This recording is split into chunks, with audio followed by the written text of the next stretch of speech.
Olá, bem-vindos ao podcast Crer para Viver. Esse é o episódio de número 13 do nosso podcast. O título do episódio de hoje é Conversão e a Ética do Novo Homem Criado segundo Cristo. Essa é a parte 3. Nós estamos falando desse tema há algum tempo porque é um tema fundamental. Nós acreditamos que há uma grande relevância e uma pouca atenção dada a esse tema dentro do que deveria ser o ensinamento da fé cristã. Nossa função aqui é pregar o Evangelho, ensinar, trazer luz, porque nós acreditamos que uma compreensão clara do Evangelho tem o poder de curar a vida de quem ouve e crê. O meu nome é Timóteo Madaleno, eu sou professor de psicologia, sou graduado e doutor em psicologia pela UNB, sou professor de psicologia e educação do Instituto Federal de Goiás, no campus Goiânia. Hoje nós não temos aqui com a gente o Laércio, sentimos a falta dele. Na mesa junto comigo hoje nós temos o professor Cláudio Ivan de Oliveira. O professor Cláudio Ivan, ele é psicólogo, professor de História e Epistemologia da Psicologia pela PUC de Goiás e é doutor em Psicologia pela UNB. Também professor pastor Anderson Cleiton Pires. O professor Anderson, ele é doutor em Sociologia pela Universidade Federal do Rio Grande do Sul, é doutor em Teologia, com a ênfase em Hermenêutica Bíblica pela EST de São Leopoldo. Eu e o professor Cláudio, nós temos uma formação em Teologia Pastoral e Urbanidade, tendo dito isso, a gente começa o nosso episódio de hoje. Até agora a gente tratou do tema da conversão, da metanoia, durante vários episódios. Foi dito aqui que essa metanoia pode ter dois conceitos, associados, dois significados distintos, que é tanto o significado da conversão como do arrependimento. Mas a questão que a gente está tentando tratar aqui é, afinal de contas, arrepender-se de quê, para quê, converter-se a quê? Foi dito que a gente se converte a um modelo, a um modelo orientador, que é o modelo de Cristo, o que ele ensinou, como ele viveu. Há uma ruptura de um velho homem, uma velha criação, representada pelo Adão, pela queda humana, e se converte na direção de um novo modelo, um novo homem, que é o homem criado segundo Cristo. Nós tratamos disso bastante nos últimos vários episódios, e aí começaram a aparecer os valores que são norteadores para essa construção desse novo homem criado segundo Cristo. Esses valores são bondade, justiça e verdade. Nós precisamos continuar tratando desse tema. Acho que o tema da bondade começou a ser explorado, revendo já os episódios, eu vi que nós já tratamos questões muito importantes a respeito desse tema, mas ainda falta um pouquinho pela relevância. Eu acho que quando eu digo relevância, não é só relevância de compreender o que a fé está ensinando lá, mas relevância para falar para algo que está em falta, algo que nós precisamos compreender melhor, para dar uma atenção que é necessária para isso. Considerando o que falta, como é que a gente pode começar hoje? Retomar o fio da meada para a gente seguir adiante. Acho que a gente ainda vai a alguns episódios tratando desse tema, Existe uma máxima de que é preciso pensar nela para a gente ter um bom ponto de partida para a nossa reflexão, que a sociedade doente, ela produz pessoas doentes, Então, de alguma forma, as pessoas se adoecem na vida, elas se adoecem por causa de certas associações que elas fazem a certas culturas de vida. A cultura de família, a cultura de certos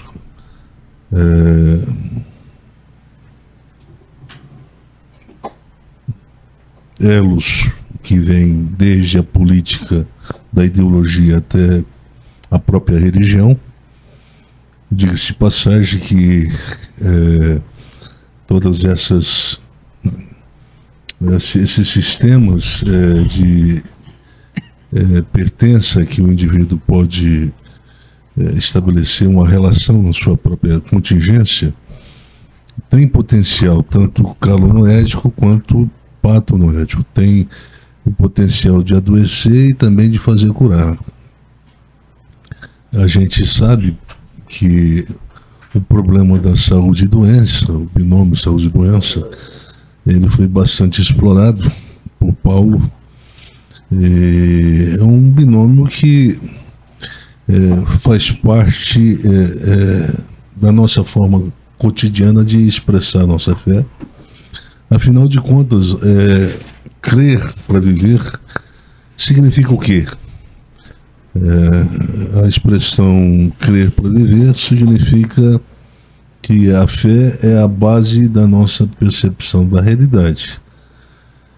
Se a base da nossa percepção da realidade é a fé, e quando eu faço uso da fé para projetar a luz na realidade, o que acontece é que eu não vejo nada na realidade. Ou melhor, o que eu vejo na realidade é aquilo que nega todo o senso de otimismo que essa falsa esperança que se faz hoje, essa esperança antropológica, essa fé antropológica, né? Tem de fé, as coisas vão melhorar.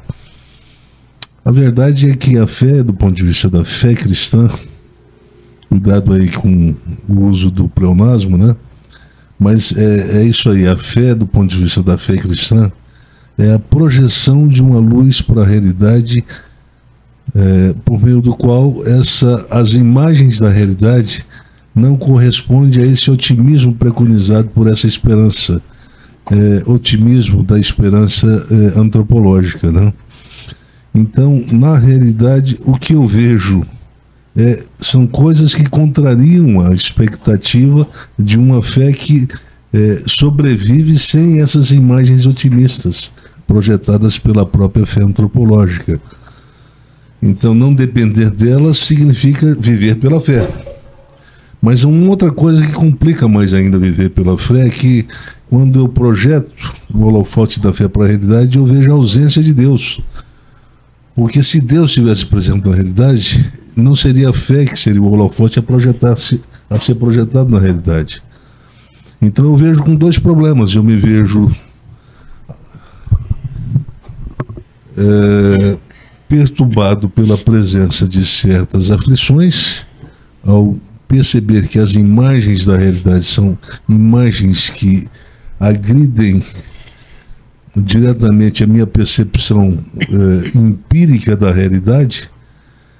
Portanto, elas são imagens que sugerem que eu vou ser vencido por forças da realidade, que estão presentes na realidade, e ao mesmo tempo eu vou ser desamparado, porque na realidade eu não vou ver a presença de Deus. Isso vai dar uma certa sensação de desamparo. Eu não só entro no mato sem cachorro, como também eu descubro que eu estou sozinho nesse mato, não tem ninguém para me ajudar.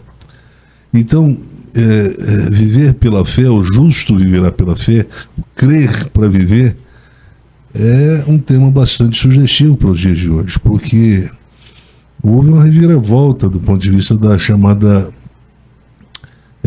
visão de mundo, ou visão teológica de mundo, dessas novas comunidades que nasceram a partir da década de 70 no mundo ocidental, a começar pelos Estados Unidos, depois tiveram influência na Coreia do Sul, né? E espalharam-se por todo o mundo, né? Em que da realidade se tenta extrair só coisas boas. Por quê? Porque na realidade existe um sim inveterado de Deus. Um sim que é sempre sim para o crente. Um sim que nunca vai contrariar as expectativas nem da fé teológica e nem da fé antropológica. Ou seja, nós vamos ser sempre, ou vamos sempre nos sentir amparados por Deus, porque a versão é que a realidade se tornou, com o trabalho da providência, se tornou um sim-sim para todo cristão. E não existe a comunicação, a dialética, o contraditório, o sim e o não, o sim que é que não, na realidade. Portanto, sem a dialética, nós projetamos sempre a nossa percepção para a realidade, o nosso olhar para o futuro, sempre com otimismo.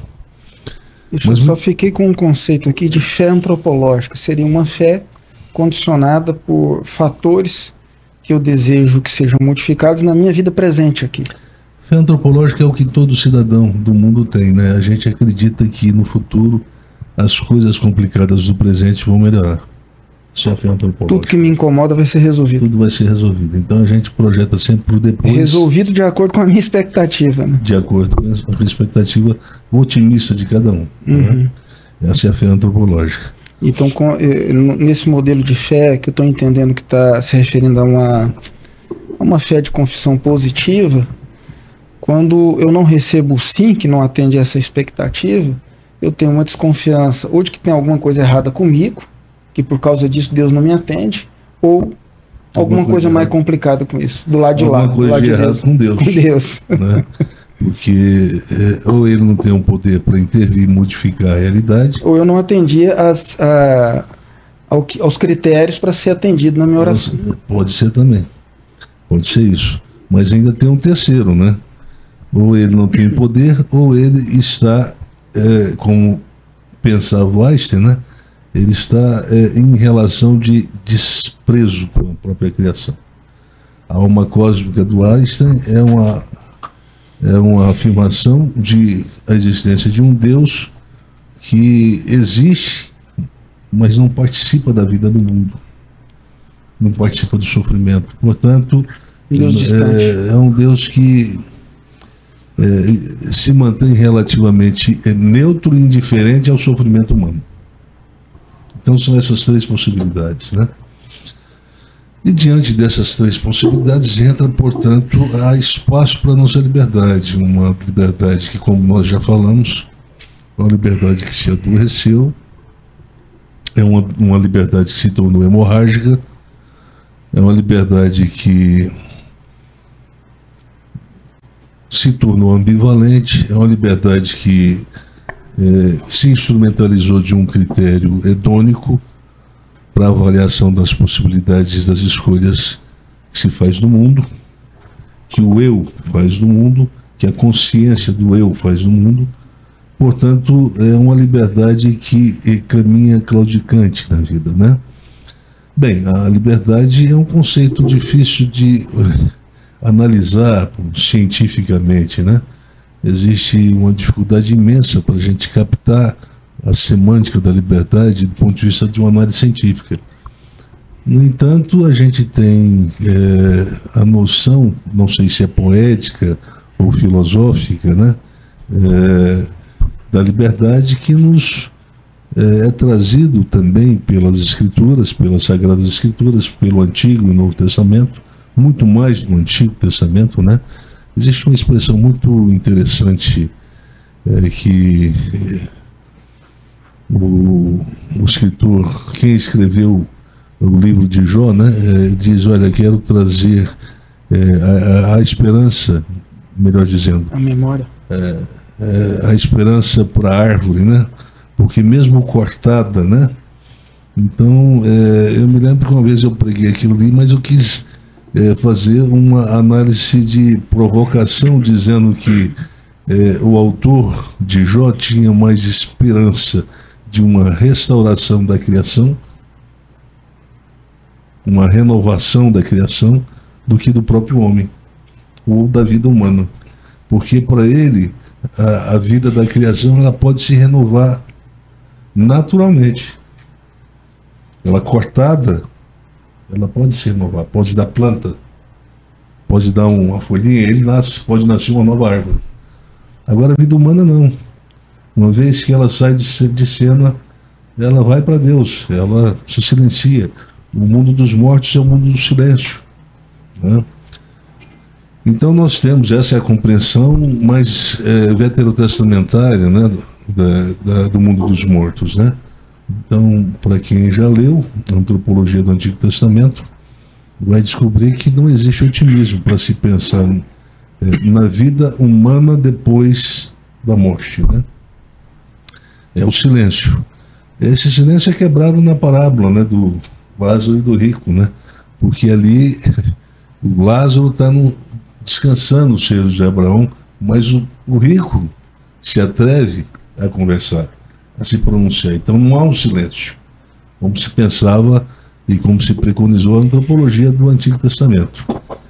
Bem, esse é um detalhe que também não é tão relevante agora na nossa reflexão. O que é relevante é o seguinte: a vida se construiu com a liberdade, com o uso de uma liberdade ambivalente, é uma vida com um potencial de criar certas complicações, né? E aqui essas complicações eu vou chamar de paradoxos, né? Paradoxo é tudo aquilo que traz uma sensação de mal-estar, uma sensação de empobrecimento da criatividade humana frente a um problema que a vida traz. Então, quando a vida traz um problema, a nossa criativa se vê impotente diante daquele problema e, portanto, o problema se agiganta e cria, então, um impasse, um senso de insuperação no ser humano e, portanto, isso é que se entende por paradoxalização da vida. É quando as possibilidades que o holofote da esperança não consegue superar, transcender os limites de um presente escasso, um presente apequenado, um presente que se torna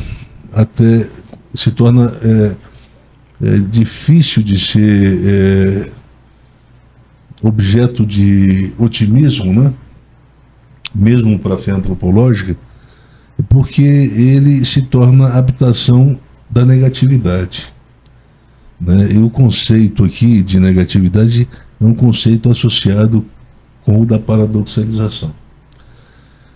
Dois conceitos que, quando pensados, acaba nos revelando a natureza patogênica ou patonoética que a nossa liberdade de consciência tem o poder de construir. Portanto, nós construímos vários buracos na nossa contingência, vários nós na nossa contingência. Quando eu digo nós, são nós, todo mundo conhece, né? Às vezes aqueles nós que são mais fáceis de desatar e aqueles nós que a gente não consegue desatar. Então, todo paradoxo é uma espécie de nó quase impossível de ser desatado. Estou lembrando dos nossos primeiros episódios, o Paradoxo da Fé, parte 1, 2 e 3. Sim. E aí alguém está me perguntando, pois bem, mas então era melhor a gente ter vindo por esse mundo sem a liberdade, né? Porque pelo menos assim, parece que essa liberdade... Parece menos complexo. Ela opera mais contra do que a favor do ser humano, né? Pois é aí que está o problema. É porque depois da queda do homem, ela passou a operar mais para a morte do que para a vida. Mas antes não. E aquilo que para o homem era compreendido vida, e a literatura da sapiência está recheada dessas expressões, muitas vezes o homem faz planos, mas desconhece o derradeiro desse plano. Quer dizer, é para a morte e ele pensa que é para a vida. Então, é uma falsa operação da liberdade que ilude as pessoas. As pessoas pensam, não, eu com o uso da liberdade eu posso tudo. Existia uma propaganda de uma dessas operadoras de telefone, TIM, se não me engano, Vivia Sem Fronteiras, né? Então, era a forma mais, eu diria, a forma mais extraordinária do mundo contemporâneo de expressar o sonho de todo ser humano que se insere nesse mundo, que se entende cidadão desse mundo, participante de uma liberdade que desconhece um poder moderador que estabelece limites de consumo. Para o apóstolo Paulo, a liberdade que caminha nessa perspectiva, nesse horizonte do sem fronteira, é uma liberdade que tem poder para matar. Ela tem poder porque ela emana, ela deriva de um processo de vida que foi sendo construída e associada a partir dos pontos e dos nós da biografia de cada pessoa, de cada ser humano. E para a gente se desatar desses nós, é preciso romper com o passado. É preciso romper com o estilo de vida que se trouxe com vícios e que tornou a nossa vida uma vida sem perspectiva, sem projeção, sem transcendência, sem autotranscendência. Uma vida que se tornou mais uma prisão, né, do que um lugar para se oxigenar a esperança. Pois bem, Paulo diz: todas as coisas me são lícitas, mas nem todas me convêm. Olha ele falando da liberdade e dos limites da liberdade. Todas as coisas me são lícitas, mas eu não me deixarei dominar por todas elas, ou por nenhuma delas. Fica claro aí que Paulo entende que a liberdade ela pode operar tanto para o bem quanto para o mal. E o problema é que depois da queda do homem, nós tivemos um problema. É que a nossa liberdade se tornou uma espécie de racionalidade transgressora que passou a estabelecer elos de construção na vida a partir dos nãos e não dos sims. Eu me lembro daquela canção, né, do Lulu Santos, né? Eu vejo a nova geração lá. Vejo a vida melhor no futuro. Eu vejo a vida melhor no futuro. Vejo isso por cima do muro de hipocrisia. De hipocrisia. Tem um momento lá da música que ele fala: uma geração que sabe... Uma habilidade para dizer mais sim do que não. Exatamente. Portanto, essa habilidade de dizer mais sim do que não... eu me lembro também do filme, né, que você se referiu a vez passada, né, o filme O Advogado do Diabo, né? Ele diz que Deus é o Deus que estabelece uma relação com o homem a partir do princípio do não, da negativa. Da fronteira. Não. Não cobiçarás. E o diabo não. Ele fala assim: pode cobiçar. Aliás, se você quiser, pode dar uma mordida. Aliás, se você quiser, pode degustar o gosto. Aliás, se você quiser, pode engolir. E se quiser, pode comer toda a maçã. Vamos colocar a maçã aqui, porque dentro do imaginário é um fruto proibido, né? Dentro do imaginário popular, eles entendem que é maçãzinha, né? Pois bem, se isso é verdade, então nós temos um problema para ser pensado.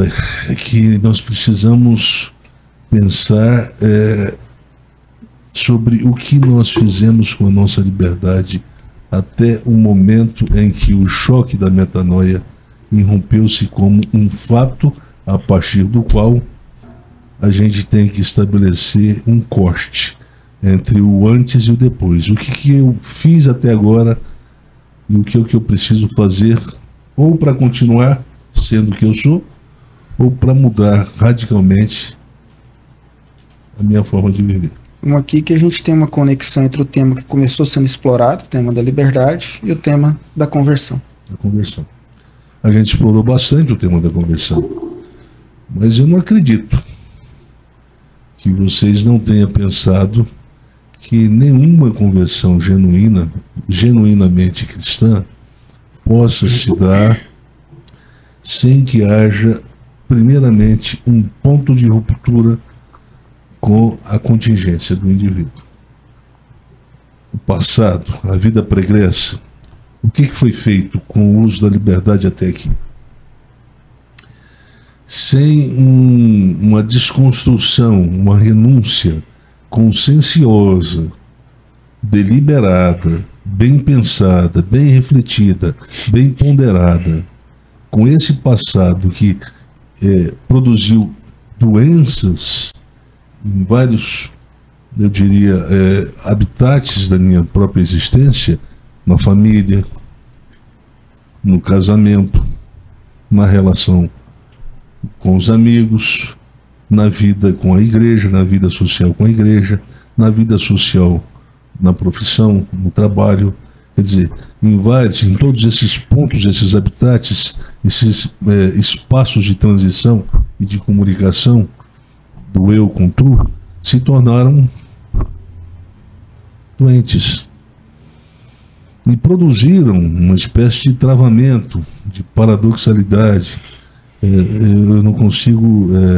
o homem, segundo Paulo, o homem, pensando em termos retóricos, né, o eu retórico, esse homem, enquanto fruto de um legado de uma queda que aconteceu no primeiro homem, ele é o que constrói a sua própria doença.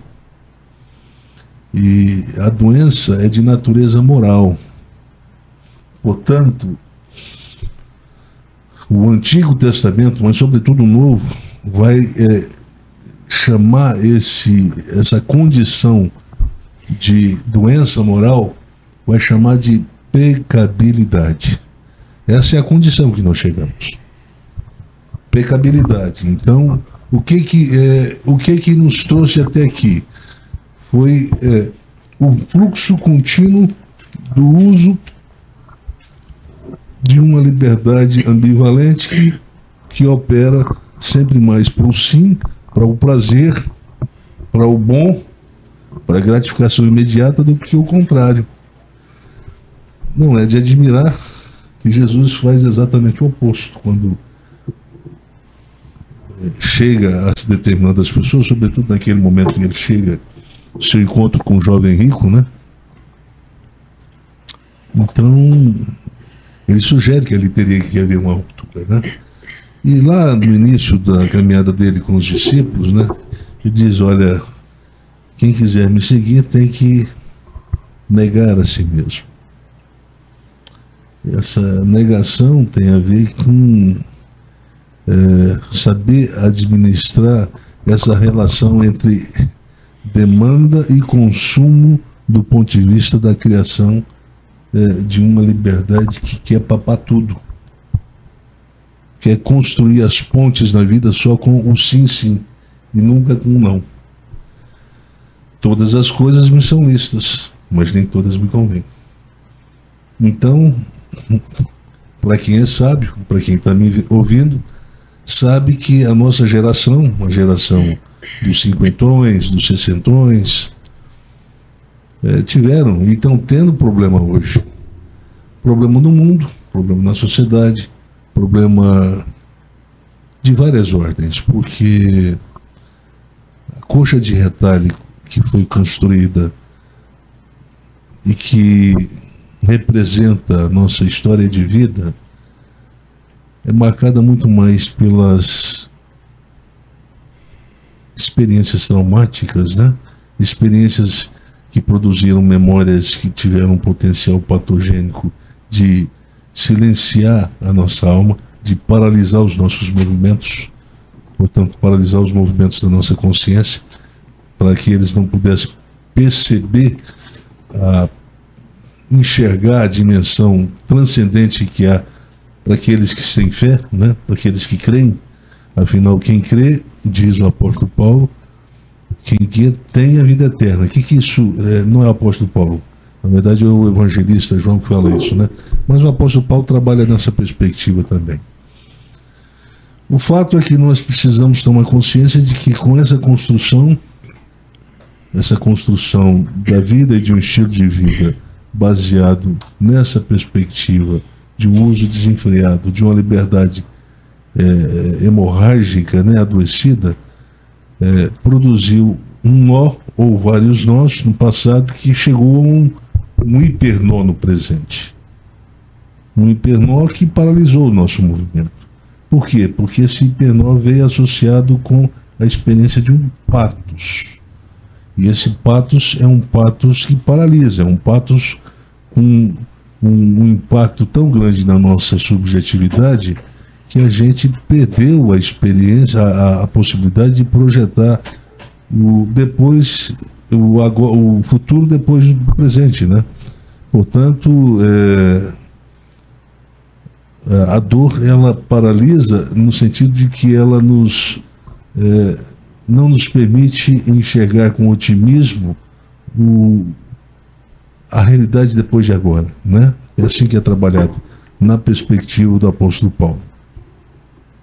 Pois bem, dito isto, eu quero então introduzir o conceito de arrependimento, né? Porque é um conceito relevante. Quando a gente fala de arrependimento, nós estamos entendendo o seguinte: arrependimento é algo que precisa acontecer do ponto de vista da fé cristã para tornar a caminhada em direção ao futuro viável. Imagina que o arrependimento é a chave que se coloca na ignição do carro para fazer o carro ligar e sair do seu estado de imobilidade. Esse é um problema para os nossos, eu diria, para os nossos dias, porque do ponto de vista da antropologia da fé, dos movimentos, dos novos movimentos evangélicos, das igrejas que estão nascendo a partir da década de 90, 80 do século passado, se explora muito pouco essa ruptura. A teologia do arrependimento, a antropologia do arrependimento é muito pouco explorada, é muito pouco pensada. Por essa razão eu me lembro que se falava muito que determinadas pessoas parece que vivia dentro da igreja como se não fosse da igreja, como se fosse do mundo, né? Quer dizer, vivia na igreja com o pé no mundo. Eu me lembro que essa era uma expressão que se muito usava nas igrejas evangélicas. Não se sabe exatamente se ele se converteu ou não. Por quê? Porque ele está com um pé na igreja e um pé no mundo. Era uma expressão que se usava muito nas igrejas evangélicas na década de 80 e 90 do século passado. Isso significa que a situação sugere, sempre sugere a situação de não arrependimento, é sempre sugerida quando existe essa ambivalência, né? Essa dubiedade, essa forma não definida de viver de uma pessoa que se diz na fé cristã, mas que não conseguiu romper com os tratos passados, com a forma de vida do passado, de um passado que parece estar muito mais presente na vida dele do que era possível pensar. Portanto, não houve um corte, não houve uma ruptura, e se não houve o corte, não houve a ruptura, então como é que nós podemos pensar no futuro, na futura trajetória da fé, a partir da conversão, sem pensar que isso não foi precedido por um movimento produzido pela ruptura, pelo arrependimento. Então, quando a gente fala de arrependimento, estamos falando de ruptura. Mas ruptura é um movimento também cognitivo, é uma reflexão que se faz do histórico da vida de cada pessoa, de cada indivíduo, de cada pessoa humana, até o ponto em que houve encontro com a fé cristã.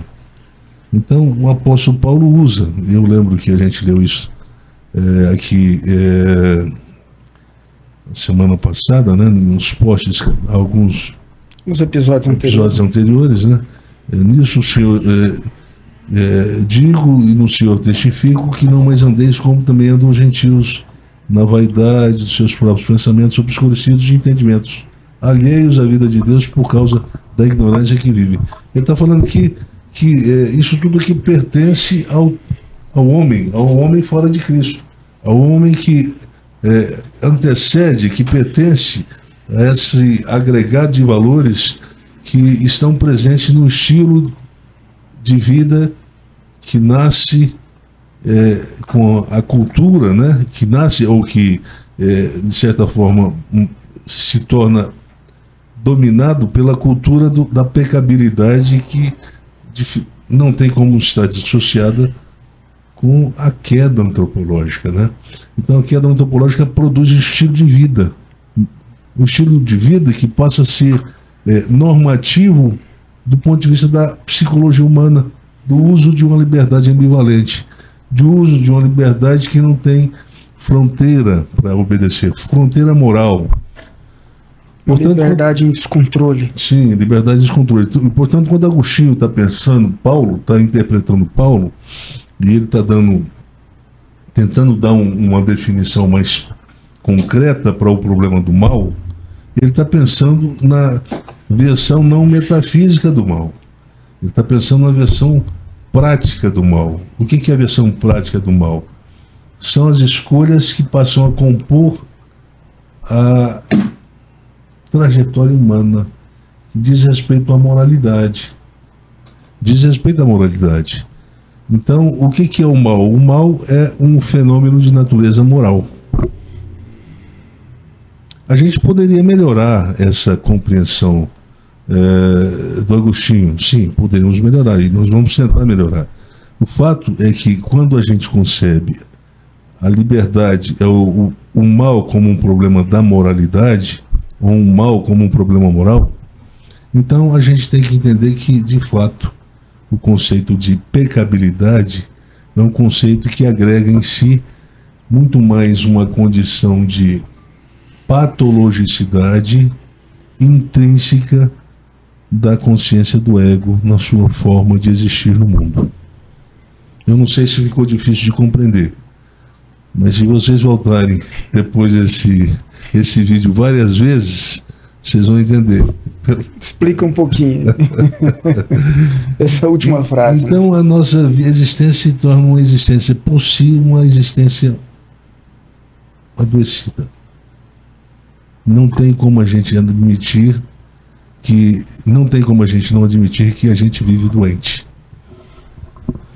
Até o momento da metanoia se romper como fato, que excede até mesmo a capacidade de ponderação da razão, da racionalidade, a gente vive como doente. A gente não vive como pessoas sadias. Professor, e existe um problema muito complicado, porque o próprio Bauman, quando ele analisa a condição da pós-modernidade, não é? E ele fala do que ele considera a morte do ético, ele diz que muitos consideraram esse momento da pós-modernidade como um momento eufórico de plena libertação do ser humano à medida que se instaura aí uma liberdade sem metafísica, quer dizer, uma liberdade exercida sem os limites colocados por uma metafísica moral que estabelece a polaridade entre o bem e o mal. Eu estou chamando a atenção para isso porque eu conheço uma juventude, eu sou professor, não é? E predomina nessa juventude a ideia de que esta liberdade transgressora, essa liberdade sem metafísica, ela é o momento de plena realização do ser humano, quando, na verdade, você está chamando a atenção para o fato de que se trata de uma cilada com graves consequências para a saúde humana ao longo da biografia de cada indivíduo. Acho que foi no episódio anterior, um dos dois anteriores, que, se eu não estou enganado, o pastor Anderson fez uma afirmação, né, de que o diabo, que é um acusador, ele odeia o humano, né, o ser humano, detesta o ser humano. Então, acho que é aí que está a relação numa vida sem fronteiras com o filme Advogado do Diabo. Não, esquece a fronteira. É sempre sim, pode fazer o que você está com vontade. É porque se ele odeia e quer que cruze a fronteira, é porque ele está atraindo para a ideia, né? Aí simboliza uma atração para a doença, para permanecer na trajetória de morte, né? E aí esse fenômeno que o professor Cláudio acaba de falar, com o reforço do professor Timóteo, o apóstolo Paulo usa o conceito de cobiça, essa liberdade sem fronteira, essa liberdade enlouquecida, essa liberdade em descontrole. No Novo Testamento, pela pena e pela análise do apóstolo Paulo, é chamado de cobiça. Cobiça é a liberdade em descontrole, é a liberdade sem metafísica, é a liberdade que não sabe distinguir o que é e o que não o que pode e o que não pode ser consumido. O que é a sociedade de desperdício para o Bauman? É a sociedade em que a fronteira do que pode e o que não pode ser consumido não existe. Não existe a linha imaginária. Portanto, se não existe a linha imaginária separando o que pode do que não pode ser consumido, então eu consumo as duas coisas. Eu consumo o que é necessário, mas consumo mais o que é desnecessário. E produzo com isso uma cultura do desperdício. Cultura do desperdício. Essa cultura do desperdício, daqui a pouco nós vamos chegar melhor, nós vamos compreender melhor sobre isso. O professor Cláudio vai trazer reflexões interessantes daqui a pouco, para melhorar a nossa compreensão sobre o que precisa ser feito antes mesmo de se converter. Quando alguém fala assim, eu me converti, a pergunta que você tem que fazer é o seguinte: mas você se arrependeu? Você fez uma leitura correta da sua vida torta antes de ser atingido pela epifania da conversão ou da metanoia? O cara vai falar assim, não, mas o que é isso aí? Arrepender do quê mesmo? Eu me converti, eu passei para a igreja, cara. Eu escutei uma pregação no domingo, o pastor falou assim, você quer aceitar Cristo? Levante a mão. Eu levantei e estou entendendo que isso é conversão. Eu disse, mas rapaz, então nós precisamos começar, porque na verdade você é membro de uma igreja, mas você não é cristão ainda. Então você precisa batizar, ou melhor, evangelizar e batizar evangélicos que estão dentro da igreja. Porque eles estão escutando a Bíblia, mas não sabem o que significa conversão até hoje. Eu me converto aqui. Mas a conversão só pode acontecer desde que houve uma ruptura. Eu não posso seguir para diante se eu não consigo arrepender do estilo de vida ou dos vícios morais que estão associados ao estilo de vida que eu me tornei partícipe. Eu gostei dos resultados do pecado do Adão. Assim, olha, o Adão produziu uma coisa boa para o ser humano. Ele criou uma liberdade meio distorcida, um trem meio doido lá, que quando está funcionando para o mal, o que sempre funciona, né? Deixa a gente meio que embriagado. E não vos embriagueis com vinho, no qual há dissolução. Essa expressão dissolução, no grego, asotia, significa vida sem regras. Liberdade que não consegue obedecer regras. Normas. A gente quer a convivência social, mas não sabe respeitar os limites de cada liberdade. A minha liberdade termina onde a sua começa. Mas quem vive sem fronteiras para a liberdade, vive pensando que pode fazer tudo, pode atropelar tudo. Então, o cara casado pode ter relação com outras mulheres casadas, pode se levar para um motel, pode ter prazeres de sexo com ela lá. Ou ele solteiro, ou ela solteira, ela pode também ter relações sexuais com um homem casado. Ou seja, um homem que não seja casado pode viver uma vida sexual aberta, livre, sem precisar ser reprimida pelo senso da ponderabilidade. Quer dizer, eu estou falando só de uma frestazinha de um comportamento, eu diria, de uma gama imensa de possibilidades morais em que esse conceito de pecabilidade, que é muito explorada por Paulo nas suas epístolas, entra para tornar claro que sem a genuína ruptura com o passado, que ele chama de arrependimento, não existe possibilidade de se projetar um futuro de vida em Cristo. Quem não rompe com a natureza do primeiro Adão, não consegue se associar com a natureza do segundo Adão. Com o estilo de vida associado e colocado como o novo homem, né? O estilo de vida do novo homem, o Paulo, porque a gente não vai conseguir separar exatamente aquilo que faz parte desse primeiro mundo, que é o estilo de mundo relacionado ao legado cultural que vem do pecado antropológico, da queda antropológica, do segundo. Jesus obedece. O primeiro Adão obedeceu? Não, ele não obedeceu. Então a tendência, a partir disso, a obediência do segundo Adão, a tendência do ponto de vista da antropologia da moral, é que aqueles que vão estar em Cristo, quer dizer, essa compreensão de vida a partir dessa união mística com Cristo, vai ter que se desembocar também. E aqui eu vou lembrar do que você me chamou a atenção num desses postes antigos, mais anteriores a esse de hoje, de que se antes a liberdade indicava que a gente poderia viver sem fronteiras, fazer uso para uma vida sem fronteiras de consumo de possibilidades éticas, ou morais, melhor dizendo, agora, por causa da obediência do segundo homem, do segundo Adão, a nossa tendência pensar os limites dessa liberdade.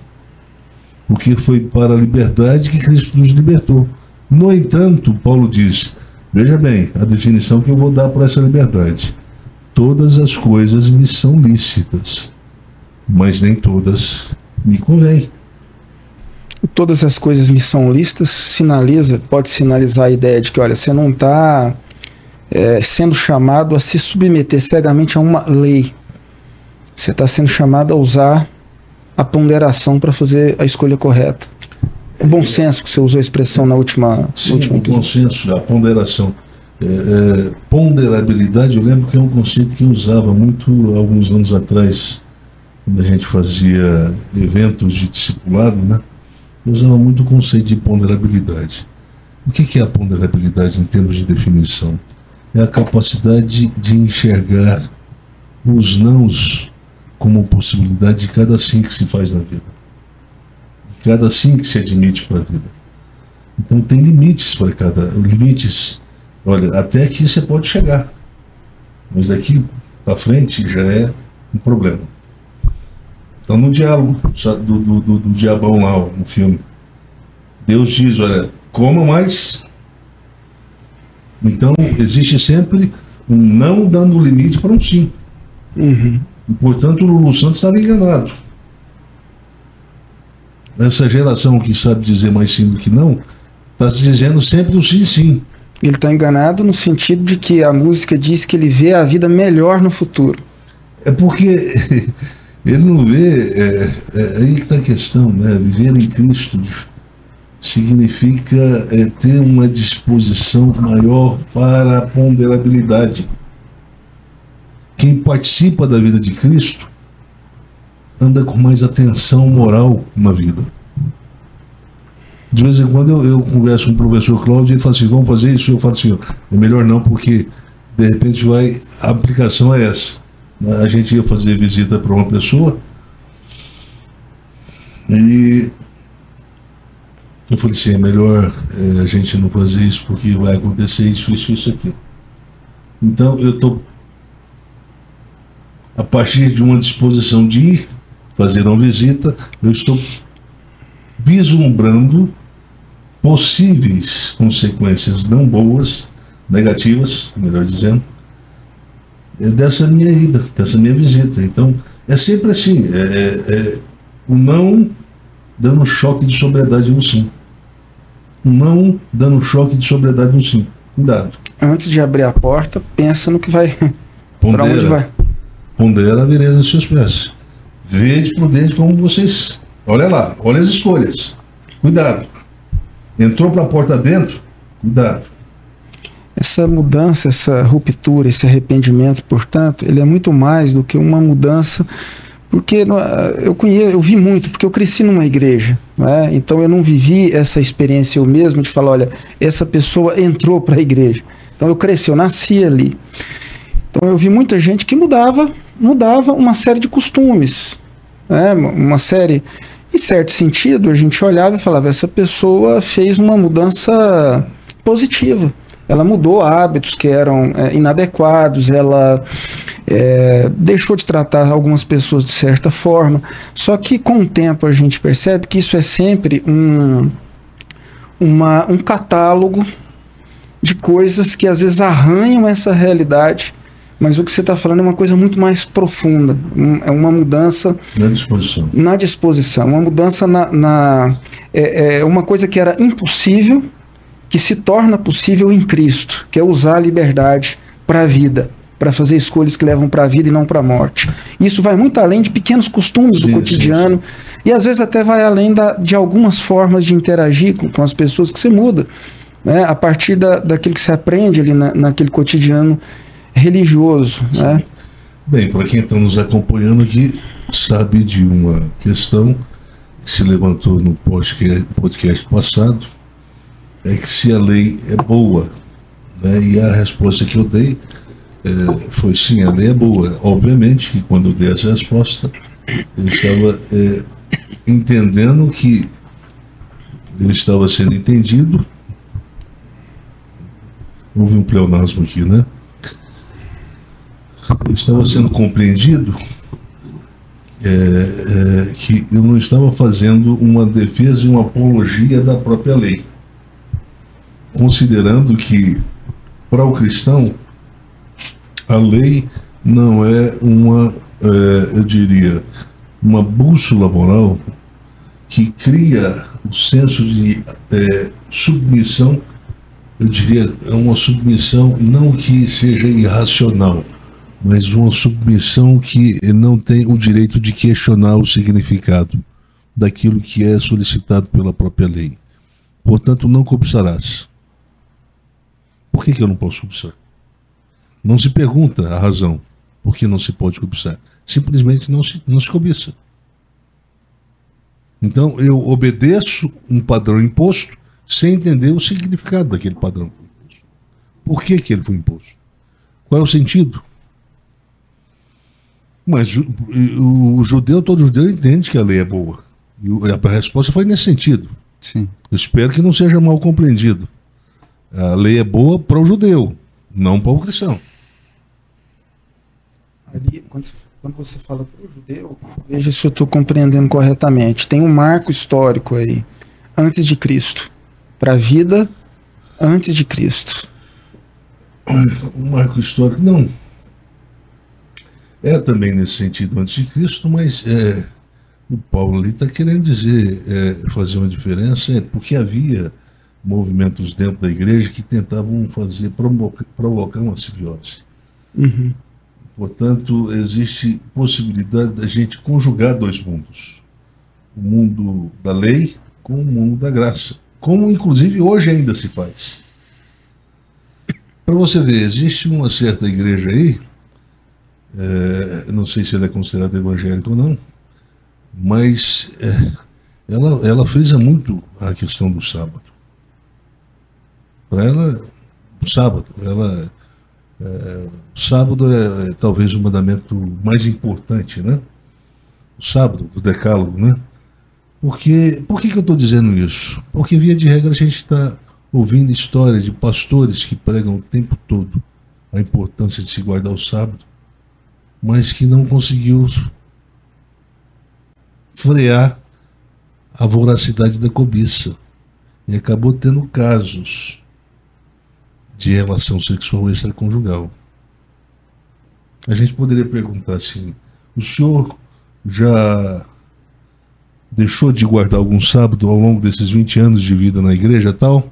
E diz: não, eu guardei todos os dias, todas as semanas, melhor dizendo, todas as semanas, desse longo tempo que eu estou dentro dessa comunidade, eu nunca sacrifiquei o sábado. Mas e o mandamento também do decálogo, não cobiçarás? O senhor levou ele tão a sério quanto o senhor leva do sábado? Se ele falou assim, sim, eu falo assim, então o senhor está mentindo. Se o senhor levasse ele a sério, tanto quanto o senhor leva o mandamento do sábado, o senhor não teria ido para a cama com outra mulher além da sua. É uma questão de lógica.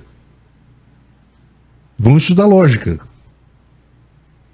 Se admite que todos devem ser levados a sério, por que há uma certa persistência de práticas, tanto por parte de mulheres quanto de homens dessas igrejas, serem pegos em flagrante adultério, serem pegos problema da cobiça, mulheres casadas cobiçando os homens das outras, homens casados cobiçando as mulheres dos outros?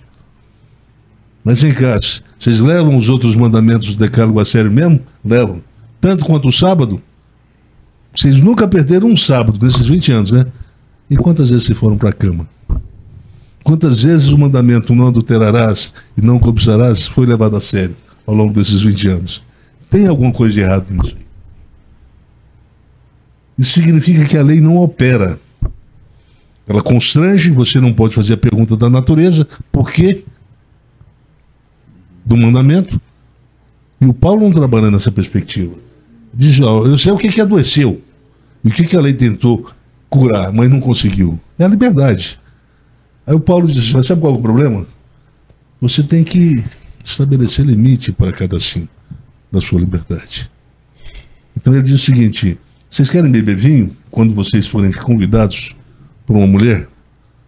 Querem. Bebem só uma taça. Não vão além de uma taça. Ele diz, olha, não vos embriagueis com vinho. No capítulo 5 aqui do Efésios. No qual, não vos embriagueis, no qual há dissolução. A dissolução está no quê? No vinho. Por quê? Porque o vinho, quando tomado em excesso, ele produz alguma anomalia na nossa disposição mental, em que a liberdade se torna enfraquecida, meio que impotente para estabelecer um limite moral para cada sim. Então é exatamente isso. A expressão azotia no grego significa um comportamento que se tornou impotente diante dessa voracidade de uma liberdade sem transcendência, de uma liberdade sem metafísica, da cobiça. A cobiça é o uso descontrolado de uma vontade. Descontrolado, completamente descontrolado. Imagina você em cima de um touro naqueles shows, e aquele touro vai pulando, pulando, e o cara lá em cima tentando se segurar. O touro é a liberdade. E você está tentando se segurar. Eu nunca vi ninguém ficar. Todo mundo quebra. Todo mundo cai. Então, não brinque com essa coisa de liberdade. Não tem que tratar isso com a lei. Mas pondere. Quando você desenvolve a capacidade de ponderar nos prejuízos que os sims podem produzir, em termos de curto, médio e longo prazo, você pode desenvolver uma espécie de freio psicológico para o seu eu moral. E ele pode, com isso, desenvolver mais sobriedade para fazer as suas escolhas.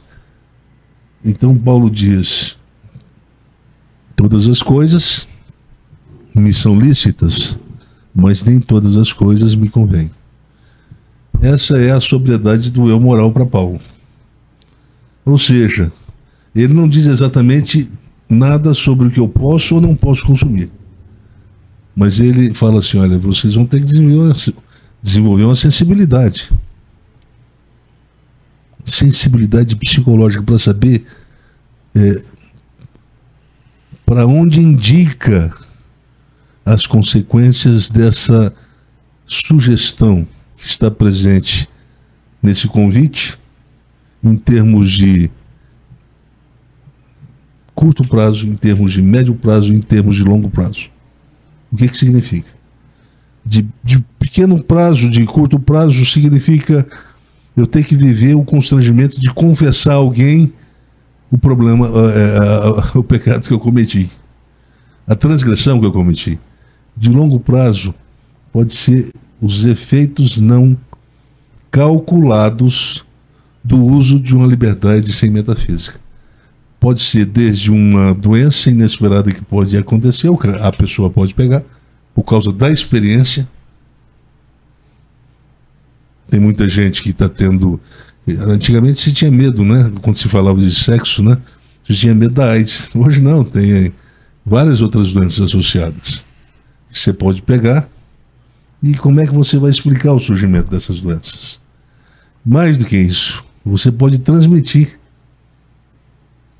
Uma maior quantidade de pessoas, mulheres, que desenvolvem várias doenças, não é só AIDS, mas outras doenças também, que são sexualmente transmissíveis, desenvolvem porque o marido transmitiu. E aí ela fala assim, olha, eu não sei como é que isso aconteceu, como é que essa doença apareceu em mim. Eu falei, eu também não. Aí daqui a pouco ele vai ter que confessar, não, eu também sim. Eu vou ter que confessar um negócio. É um constrangimento. É onde a relação chega a um limite, um ponto, e que se torna improvável a permanência na relação, no casamento. O problema é que a gente sempre vai protelando o dia da confissão, né? O homem que adultera, ele vai protelando no futuro. Daqui 10 anos eu confesso, daqui 20 anos eu confesso. A mulher da mesma forma, ela comete um pecado, ela vai protelando. Daqui 10 anos eu vou conversar, porque aí vai ser uma coisa do passado. E essa culpa guardada em longo prazo pode produzir psicopatologia também. Pode, a culpa pode produzir psicopatologias complicadas, né? Desde a depressão, né? Como até algo mais grave, né? Uma depressão seguida de um ato suicida. Tem muita gente que chega a esse limite também, por causa da culpa, né? Bem, nós temos aí um limite de 1 hora de reflexão. Nesse limite de 1 hora de reflexão, a gente quis estabelecer exatamente um foco que foi importante. Eu acho que era importante ser dado agora, nesse tema, que é o foco na epifania da ruptura, que nós chamamos do arrependimento. O arrependimento é um momento em que o nosso eu moral leva um choque para acordar para a vida. Desperta, ó tu que dormes.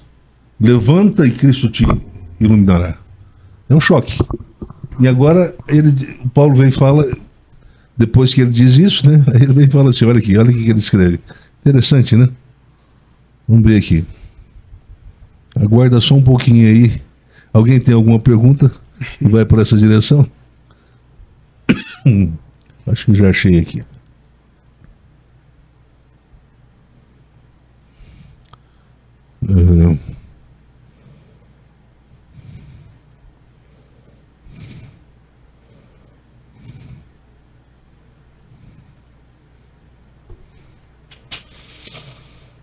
Porque outrora vocês eram trevas, porém agora vocês são luz no Senhor. Andai, pois, como filhos da luz. Essa ruptura que acontece entre dois estilos de vida, né? O estilo de vida, frutos da luz, filhos da luz. E, portanto, vocês agora têm que tomar cuidado para não se tornarem cúmplices das obras infrutíferas das trevas. Quando elas surgirem, discernimento, prove. E aí ele continua falando, né? Portanto, vocês devem ponderar sobre o estilo de vida que vocês estão tendo, os valores e as práticas morais que estão associadas a esse novo estilo de vida. Se são práticas novas, significa que está em consonância com o estilo novo de vida. Agora, se forem práticas velhas, significa que não está em consonância com um novo estilo de vida criado de Cristo. Então temos um problema aí. Alguém está mentindo aí. Tem uma contradição. Então não pode haver contradição. E andar como filhos da luz significa ver onde está pisando, né? Por que é uma contradição? Na minha compreensão hipotética é que não houve conversão, ou não houve arrependimento. O arrependimento aparece quando há um choque. Um choque de susto, mas um susto tão bem dado. Quando eu olho para o meu passado, quando eu olho para o estilo de vida que eu tinha, e os valores agregados e as práticas morais agregadas a esse estilo de mundo, eu levo, isso não pode repetir mais. Isso não pode acontecer. E eu vivo sob o efeito desse choque. Para não ter essa descontinuidade. Eu me digo participar de um novo estilo de vida em Cristo, mas fazendo tudo que era de lá, de trás. E aí tomar esse choque, na verdade isso já foi tratado de alguma forma, mas eu sempre estou partindo do princípio de que o nosso espectador, né, pode ter descoberto a gente agora e tenha que voltar para ouvir outras coisas. Esse choque que se toma não significa que se liga uma chave e a partir de agora começa a fazer tudo, a viver plenamente na luz como um convertido. Um convertido não significa um santo da noite para o dia, isso que eu estou querendo dizer. Isso eu tomo susto e eu inicio uma caminhada numa direção, na direção da adequação ao modelo, que é o processo de santificação. Pois é, então o choque expresso muito bem aqui na expressão do Paulo. Pelo que diz, desperta, ó tu que dormes, levanta-te dentre os mortos e Cristo te iluminará. Essa expressão iluminará é ponderabilidade. Quem está em Cristo é uma nova criatura. E o que de mais... o que de vantagem comparativa do ponto de vista da sensibilidade perceptiva dele tem em relação aos que não estão em Cristo? A capacidade de ponderar, de dizer onde é que eu boto a chave? Como é que eu viro? Eu não virei um cara perfeito da noite para o dia. Mas essa capacidade de perguntar se eu estou pondo a chave correta na ignição, como é que eu devo ligar o carro? Como filho das trevas, você nem se pergunta isso. Aí ele diz: vede prudentemente como vocês andam, como vocês vivem, não como necios, mas como sábios, remindo o tempo. Nós vamos falar sobre o tema, tempo, porque os dias são maus. Daqui a pouco o Paulo, né?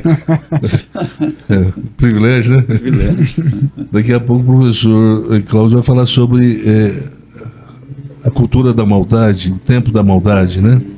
A engenharia da maldade. Bem, eu acho que é isso aí. A fé cristã, ela irrompe-se no seu, eu diria, o seu início, né? Na sua irrupção primária, quando ela entra em cena, a fé cristã, ela entra com esse apelo: arrependei-vos. Então, eu acho que para quem nos ouviu hoje sabe exatamente do que se trata o arrependimento. E mais uma coisa: todo o discurso de que eu sou um convertido, genuinamente um convertido, sem ter passado pela experiência genuína do arrependimento, isso é balela, isso é conversa fiada. Eu acho que é isso que eu precisaria falar, né, para tornar claro. E eu quero, então, deixar para o professor Cláudio e o professor Timóteo alguma ponderação que queiram fazer, né, a partir do que a gente refletiu. E olha que eu falei muito, hein? Um artigo que já foi citado aqui, A Insustentabilidade da Vida Humana no Mundo Sem Fé. Você usa uma metáfora ali do copo de cristal, não é? Você diz que nesta sociedade edocultural, aquela na qual o indivíduo precisa lançar mão do anestésico do prazer para não projetar a ansiedade de um futuro incerto, não é? Ele cada vez mais faz escolhas sem sobriedade, isto é, sem projetar as consequências danosas que aquela escolha terá para o futuro, desde que ela seja prazerosa. No momento, esse é o critério, o critério que predomina no cotidiano, não é? E então você lança a mão dessa metáfora do copo de cristal. À medida que o capital da sobriedade está sendo erradicado dos indivíduos, a vida humana está sendo construída para atingir a fragilidade de um copo de cristal, aquele que se quebra ou trinca muito facilmente e não tem mais recuperação, aquele trincado ali, não é? Então, queria chamar a insustentabilidade da vida, né? A insustentabilidade da vida. A vida sendo conduzida para uma condição de insustentabilidade. Sim. Eu acho que é isso, né? Acho que a gente pode deixar agora um gostinho, pausa, né? O gostinho de queria ouvir um pouco mais, né? Sim. É isso. Então eu agradeço quem ficou com a gente até agora, seja ouvindo, seja assistindo por vídeo. Espero que cada palavra dita aqui alcance aquilo que precisa alcançar na sua consciência. Nosso objetivo é produzir vida pela via da pregação do Evangelho. Quero pedir você para curtir e compartilhar se você entende que isso é importante. Reitero, nós não temos aqui uma finalidade lucrativa. Em algum momento a gente pode precisar de apoio de quem desejar nos apoiar, mas com o objetivo único de manter o que a gente precisa para fazer o que a gente está fazendo. Ninguém está aqui pensando em lucro. Nós estamos aqui pela pregação do Evangelho. Se você entende que é importante, ajude isso a chegar em mais gente, se inscrevendo, compartilhando, conversando com pessoas a respeito disso e ajudando a gente a divulgar. Agradeço a atenção. A gente ainda tem muita coisa importante para falar e a gente continua fazendo isso a partir do próximo episódio. Até lá.